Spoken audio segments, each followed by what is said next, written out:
নমস্কার বন্ধুরা। সাবুদানা এমন একটা খাবার যেমন হেলদি তেমন কিন্তু সুস্বাদু। যে কোনো উপোসের দিনে কিন্তু আমরা এই সাবুদানা খেয়ে থাকি। তো আজকে এমন একটা খাবার তৈরি করব যেটা উপোসের দিনে তো ভালো লাগবেই, আর উপোসের দিন ছাড়াও এই খাবারটা খেতে অসম্ভব মজা লাগে। কিন্তু খুবই হেলদি এবং খুবই সুস্বাদু কিন্তু খাবারটা খেতে লাগে। যখন আপনারা তৈরি করে খাবেন বন্ধুরা, তখন আর মন ভরবে না এক দুবার খেয়ে, মনে হবে যেন রোজই তৈরি করি রোজই খাই। এত সুস্বাদু আর এত মজার এই খাবারটা খেতে লাগে। তো দেখুন, এখানে আমি 1 বাটি সাবুদানা নিলাম, তার সাথে 1 বাটি চিড়া দিয়ে 2 থেকে 3 বার জল পাল্টে পাল্টে ভালো করে ধুয়ে নিয়েছি। এইবার কোনো রকম জল এখানে না দিয়ে, মানে এটার মধ্যে যতটা জল গায়ে লেগে থাকে ততটা জল দিয়েই এটাকে আমি 10 মিনিটের জন্য রেস্টে রেখে দেবো। তো এইদিকে ওটা সাবুদানা আর চিড়াটা নরম হতে হতে আমি এদিকে গ্যাসটাকে অন করে একটা বড় বাটি বসিয়ে তার মধ্যে একটুখানি জল দিলাম, তারপরে 500 গ্রাম দুধ দিলাম।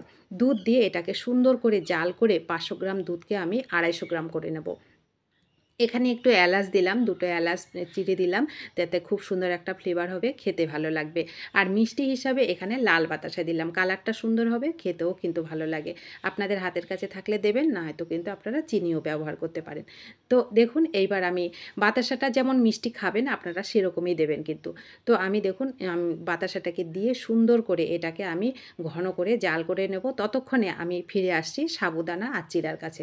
দেখুন, এটা কিন্তু অনেকটা নরম হয়ে গেছে আর একেবারে ঝরঝরা হয়ে গেছে। মানে এর গায়ে যতটা জল ছিল সেই জলটা টেনে নিয়ে একেবারে কিন্তু ঝরঝরা সাবুদানা মানে চিড়াগুলো হয়ে গেল।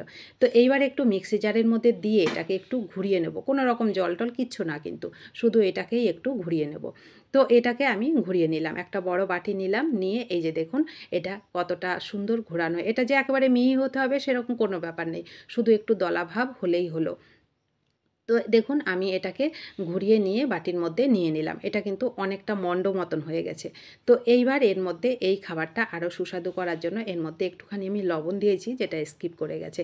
লবণটা অবশ্যই দেবেন, তাহলে খাবারটা কিন্তু খেতে বেশ ভালো লাগে। যতই আমরা ভালো খাবার তৈরি করি একটু লবণ না দিলে কিন্তু ভালো লাগে না। 1 প্যাকেট গুঁড়ো দুধ দিলাম। এইবার একটুখানি একটা আম আমি 2 টুকরো করে ওটার থেকে একটু পাল্প বের করে ওইটা দিয়ে এটাকে সুন্দর করে আমি মেখে নেব। আমের পাল্পটা দিয়ে এটা মাখলে এটা খেতে কিন্তু যেমন ভালো লাগে তেমন খুব সুন্দর একটা ফ্লেভারও হয়। যেহেতু এখানে গুঁড়ো দুধ আছে, এই খাবারটা খেতে সত্যি অসম্ভব মজার লাগে বন্ধুরা। তো দেখুন আমের পাল্পটা দিয়ে আমি সুন্দর করে এটাকে মেখে নিলাম। এবার হাতটাকে ধুয়ে নেব। এখানে আর হাতে ঘি কিংবা তেল কিছুই লাগবে না, শুধু হাতটা একটু ধুয়ে নিলেই কিন্তু খুব সুন্দরভাবে এই শেপটা দেওয়া হয়ে যায়। আমি গোল গোল শেপে এগুলোকে তৈরি করে নিচ্ছি। দেখুন এক হাতেই হয়ে যাচ্ছে, 2 হাতও কিন্তু লাগবে না। তো এক হাতেই একটা প্লেট নিয়ে আমি ছোট ছোট শেপে একই মাপের সবগুলোকে তৈরি করে নেব। খুবই মজার আর খুবই হেলদি বন্ধুরা এই খাবারটা খেতে লাগে। যারা খেয়েছেন তারা তো জানেন, যারা খাননি তাদেরকে অনুরোধ করব একবার এইভাবে খেয়ে দেখবেন, দেখবেন আপনাদের 1-2 বার খেয়ে মনই ভরবে না। উপোসের দিনে যেমন ভালো লাগে, সেরকম উপোস ছাড়াও কিন্তু এই খাবারটা খেতে অসম্ভব মজার লাগে। তো দেখুন আমি সবগুলোকে তৈরি করে নিলাম। এইদিকে ফিরে আসছি দুধটার মধ্যে, যেটা গ্যাসে বসিয়ে রেখেছিলাম। তো দেখুন এলাচের যে দানাগুলো ছিল ওটা আমি তুলে দিলাম, দিয়ে দুধটা কিন্তু ঘন করে জাল করা হয়ে গেছে। এখানে 200 গ্রাম মতন কিন্তু আমার দুধ হয়ে গেছে।